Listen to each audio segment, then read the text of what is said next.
Welcome to Made in Montgomery. I'm Susan Kennedy. We're here in Germantown at Butler's Orchard. This business has been a county treasure for more than 65 years, providing healthy outdoor fun for families from all over our region with their pick-your-own business and their farm market. The business was started back in 1950 by George and Shirley Butler, neither of whom had an ounce of experience in agriculture.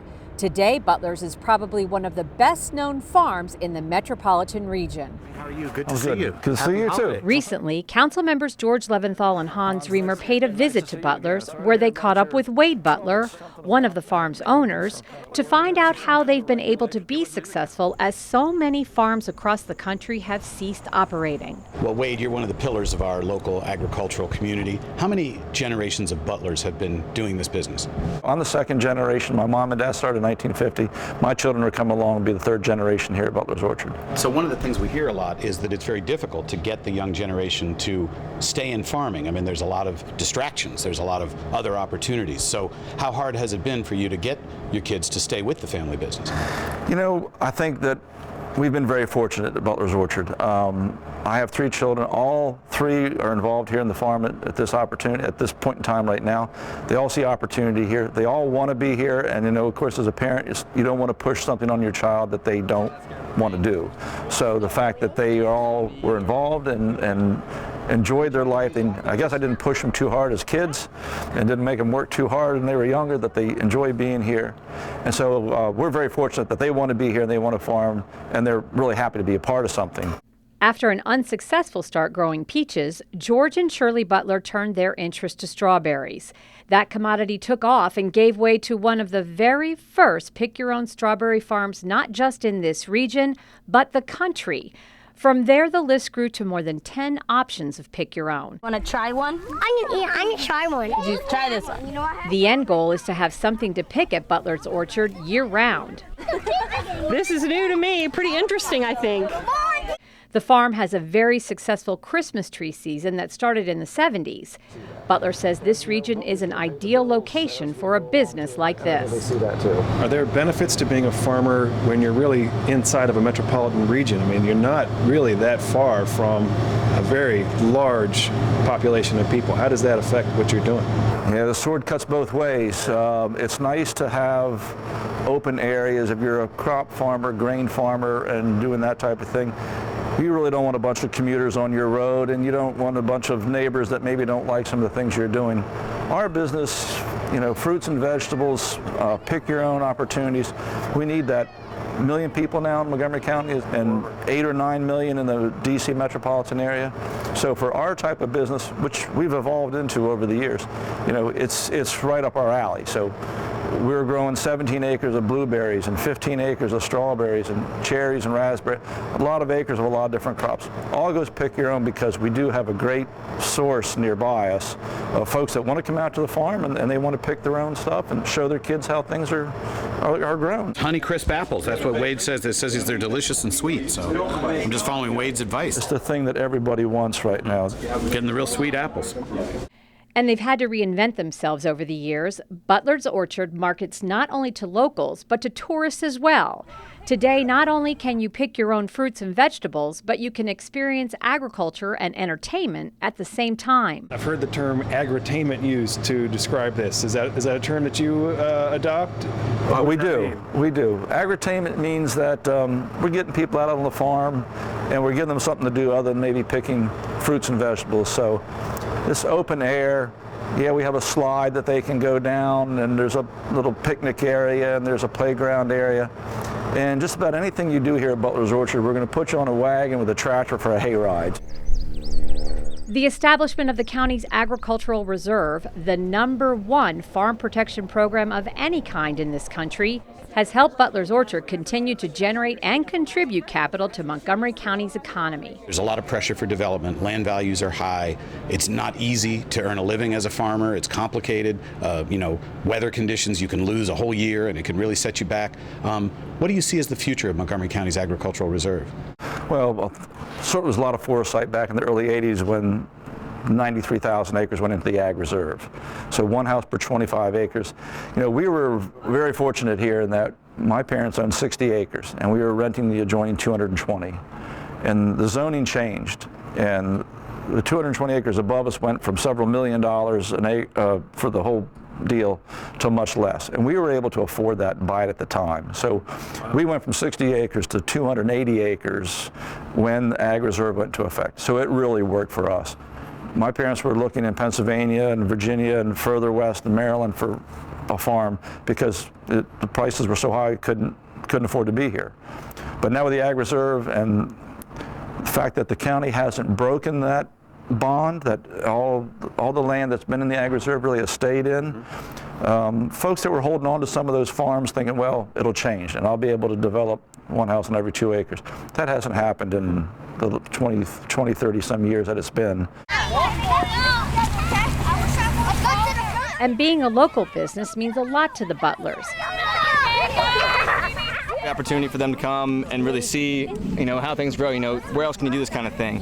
Last year, they employed 150 people at the farm, including 3 men over the age of 80. The business is also a big supporter of other local businesses. Butler says it's not only good for the farm, but the county economy as a whole. From buying John Deere tractors, that's our closest dealer. So the color of our tractors is green. Damascus, John Deere dealership's right up the road. So from that to, the milk that we're selling and the eggs that we're selling, locally sourced. Someone's approached us about some local meat recently, and so we're looking into that. A lot of things that we grow a lot of different crops, but we don't certainly grow everything. So if somebody's growing kale and spinach and collards and some of those kind of leafy greens and they've got surplus, we enter into some kind of an agreement with them. Same way with some of the apples, some of the peaches and things. We try to network with as many of the local farmers as we can, and it gives us a better selection and it helps the overall economy. Wade Butler says to be a farmer here in Montgomery County is an honorable passion for him. His 3 children, Hallie, Tyler, and Ben, are all a big part of the operation today. And for them, taking over the business as the 3rd generation of Butlers makes perfect sense. We're learning that, what's our target market? It's millennials, it's all age groups. And so we just have to keep changing with the times. And Ben and I talk about, how we're going to improve the business and grow, because if you're not growing, it's no good. So we're continuing to do that. As we get older, we kind of begin to appreciate more of what groundwork my grandmother and my dad and my aunt really have done for us. So it definitely is a lot of pressure to continue this scale of a business in this county, but we're excited and we feel we're up to the challenge, and we've got some good mentors and teachers that aren't going anywhere anytime soon. So we're happy to learn. And in order to keep the business running and expand their offerings, Butlers will now be charging a $3 admission fee for a day pass. For more information, visit their website. Montgomery County has a reputation of being out in front on lots of social issues, and 2 young residents decided to capitalize on that and start their own business that cuts down on waste. Their idea, to get people to pay a little bit more to do the environmentally right thing. They are turning trash into treasure. The compost crew is using cutting-edge technology and techniques to compost everything from meat and vegetables to eggshells and used paper towels. The company was founded by 2 Bethesda residents, Ryan Walter and Brian Flores. I was trying to make my lifestyle a little more sustainable by composting in my backyard, greening up my lifestyle, and I found difficulties in composting in my backyard. So brainstorming with some friends, doing some research around the area, what's happening, on the West Coast and on the East Coast, we found this model similar to what we're doing now for the compost crew. And kind of all the pieces fit at the right time. The truck was there, we had time. We were fresh out of college, didn't have a job really, so we had time to kill and we had truck, and so we just decided to start up. When you sign up for the service, you get a 5-gallon airtight container and biodegradable bags for your waste. It is ready to be filled for the next week. The average cost to hire the compost crew is $28 a month, and twice a year, customers get 4 bags of the compost to use in their yard. And the idea is catching on. The company started off in 2011 with just 15 clients after pitching their plan at the Bethesda Central Farmers Market. And through that market and other markets we've made connections with community leaders, with other businesses looking to, be more sustainable, be green, do composting. And so slowly but surely we went from 50 clients our first year to now servicing almost 2,000 clients. Kevin Stallings was recently brought on as the general manager of the compost crew. He says composting can cut back our solid waste stream by 33% and also reduce the second most prevalent greenhouse gas emitted in the United States, methane. The main concern right now is climate change, especially people often talk about CO2, but another one that we should be concerned about is methane. And whenever food waste goes into a landfill, it can ultimately, when it's breaking down, it will ultimately become methane that can be actually 21 times worse than CO2. Composting is completely separate from recycling. How do you guys compete with recycling? I mean, is there a competition, or are we talking about totally different Two different things. If anything, we're competing with municipal solid waste. So we're not competing with recycling, we're competing with just regular trash, landfill trash. The compost crew is awesome. How wonderful that in Montgomery County we have our young kids who come back to Montgomery County, entrepreneurs making for a greener, more sustainable Montgomery County and planet. This is an area where we've actually struggled with composting for lots of good reasons. So to have these young people come back, start this business and have it be successful, hats off to them. The compost crew only takes items that completely break down into nutrient-rich soil, reducing waste in our landfills. Both Flores and Stallings say more people want to be responsible about their impact on the environment, and composting essentially completes the food cycle. People who want to green up their lifestyle, either because they have kids and they want their kids to grow up, caring for the earth, or just they want to do the right thing and don't have the time to compost for themselves or have the space. And we make it very easy. You just add your things from the list into your bucket. Once a week we come by and service your bin, clean it up for you, and you just repeat. And we think that making it easy, simple, and clean really gets people on board. I've always noticed with bringing on these types of programs, they often think that it's going to be only a few people that sign on for the opt-in program, and they're often surprised that it tends to jump 2 or 3 times what we were expecting. So that's been of interest to us for as these programs continue to move forward. And what's their bottom line? For now, the compost crew is making money, but not necessarily in the black. They currently have a contract with the City of Somerset and ideally would like to grow their business to other municipalities or even county-wide.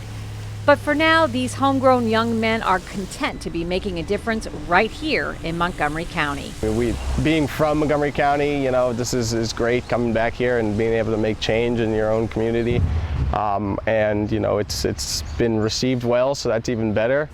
And yeah, we're looking to, not necessarily just do it as everyone else has done composting in the past. We might, be more interested in switching it up and, doing it the right way, not necessarily the most profitable way. To find out more about the services the Compost Crew provides, visit their website at compostcrew.com. Well, that's going to do it for this edition of Made in Montgomery. For County Cable Montgomery, I'm Susan Kennedy. Thanks for watching.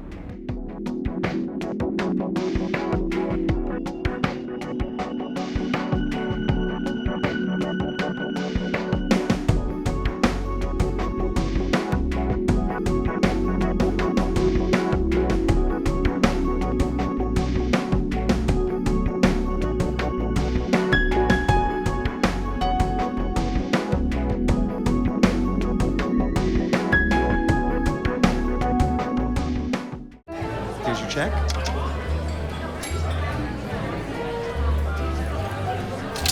Oh, you got it.